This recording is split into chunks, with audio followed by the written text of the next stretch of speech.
for all of its resources, it was nearly 3 times higher in 2017 than it was in 2010.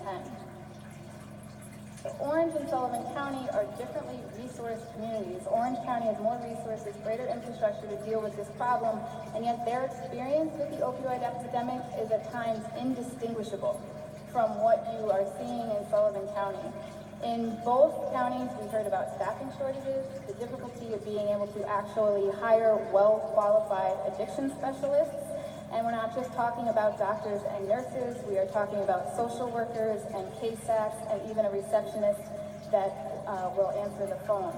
And in Sullivan, we heard about the difficulty people had getting into services, and getting into treatment, the difficulty families had getting into services, and the difficulties they had dealing with state agencies. From the minute we set foot in both Orange and Sullivan counties, we heard about people who wanted help but couldn't get it. Just about everybody that we talked to, parents whose children are in recovery, people in recovery, local officials, providers, they all tell the same story, that there's no treatment beds, that they can't get into treatment. But even though people on the front lines are saying that there's no treatment, the Oasis bed locator online will tell you that there are 6 open beds within a 10-mile radius of Monticello, which you'll find, again, in the center of the county. One of the providers said, beds is not the problem. There's plenty of beds. So what we wanted to figure out is where is the disconnect between families who want treatment and these open beds that we kept hearing about. Now, the computer system may be right. There are plenty of treatment beds, but those beds aren't available to the people who need them. There are certain practices and policies in place that make it difficult for people to access a bed, even when a particular treatment slot is open. And we call this the illusion of service. So the question becomes, why are beds so difficult to access?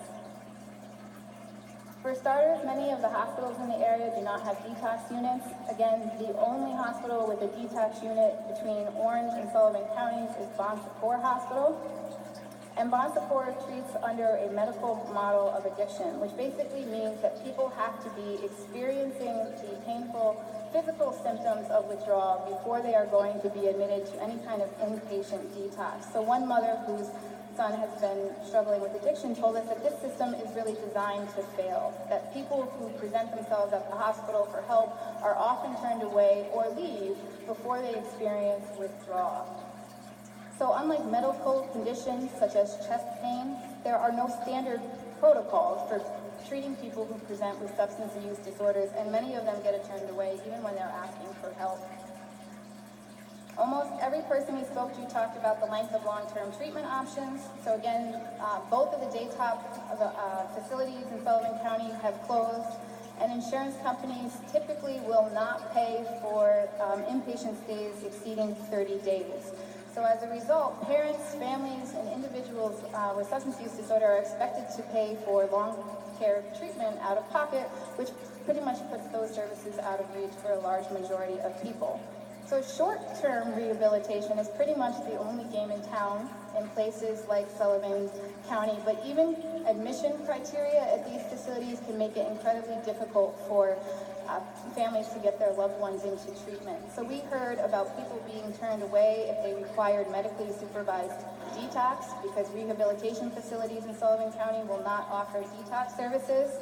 People getting turned away if they fail to meet age and sex requirements for a bed. So male-only beds are not available to women, and many beds are reserved for adults only. And you're also turned away if you exhibit a co-occurring mental health or substance abuse disorder, because many of these facilities will not take individuals who are on benzodiazepines. So these obstacles are really exemplified by one mother who we spoke to, whose daughter was turned away from the same treatment facility not once, but 3 times. The first time because her daughter needed to be detoxed from Klonopin, which is an antidepressant. The second time because she needed to be detoxed from fentanyl. And then the third time because she was detoxed using Suboxone, and the program would not take her unless she was detoxed using methadone. And so people had difficulty accessing even these short-term care. Finally, patients have difficulty accessing medication-assisted treatment. Doctors, nurses, nurse practitioners, veterinarians, dentists, they can all prescribe opioids. But doctors who want to prescribe medication-assisted treatment have to complete a minimum of an 8-hour training. Physicians, assistants, and nurse practitioners have to complete an additional 16 hours of online training. So it is actually easier to prescribe opioids and the medication that caused this epidemic than it is to prescribe the medication designed to treat it. There's also limitations on how many patients doctors can treat. So during the first year of buprenorphine training certification, physicians can have up to 30 patients under their care at any one time. After that, they can apply to have that number increased to 102, and then later on 275 patients. This number sounds sizable, but there are no limits on the number of patients that a doctor can prescribe opioids to. Failure to get people into treatment immediately when they are ready is a missed opportunity to save a life. A person in recovery told us that death is not a motivating factor. Withdrawal, he said, is frightening, but when you wake up and you come out of it, the issues that caused your addiction in the first place are still there. And so one of the local drug court judges said that oftentimes people with substance use disorders are more afraid of life than they are of death. But people on the front lines are really caught in between a rock and a hard place. They can't provide the help that they want to. They can't make insurance companies pay for services that they think might be best. And they cannot make people with substance use disorders get help. So if we are going to strengthen our response to the opioid crisis, we have to base our policy solutions on two underlying assumptions. One is that when people are ready to seek help, we need a way to respond quickly and get them into help immediately when they ask for it. And the second is the idea that recovery is a lifelong process. It doesn't simply begin and end when you are discharged from the hospital.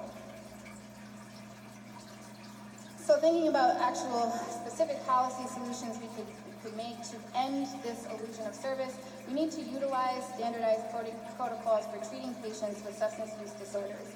We know that withdrawal from opioids can be potentially lethal, even more problematic. Your next dose of a controlled substance, especially an illicit opioid, could be your last dose. So just as we would never turn away a patient presenting with heart pain or chest pain, people who are presenting with the symptoms of addiction need to be met with a single standard of care. We have to help treatment providers meet their staffing needs, right? There can be countless beds available, but if there's nobody to answer the phone or no nurse to do an intake, that bed may as well not exist. And again, we heard in both counties time and time again about staffing challenges. The work is hard, the pay is not great, and even when you can get somebody to fill a position, the turnover is particularly high. So we need to find a way to incentivize people to get the required education, take a job, and stay in it in order to provide these necessary services. And we need to think about incentivizing medication-assisted treatment. If it's easier and more lucrative to prescribe opioids than it is to prescribe medication-assisted treatment, we really shouldn't be surprised that people become addicted and then cannot find help. Right? Medication-assisted treatment is the standard of care for the treatment of opioid addictions, but there's still pushback from physicians, patients, and families who think that we are substituting one drug for another. So as one nonprofit provider told us, we are not treating a drug with a drug, we are treating a substance use disorder with a medication. And so we can keep expanding access to treatment, and we can keep expanding access to beds, but we really have to make sure that the promises we make on paper are ones that we can deliver in person. Thank you.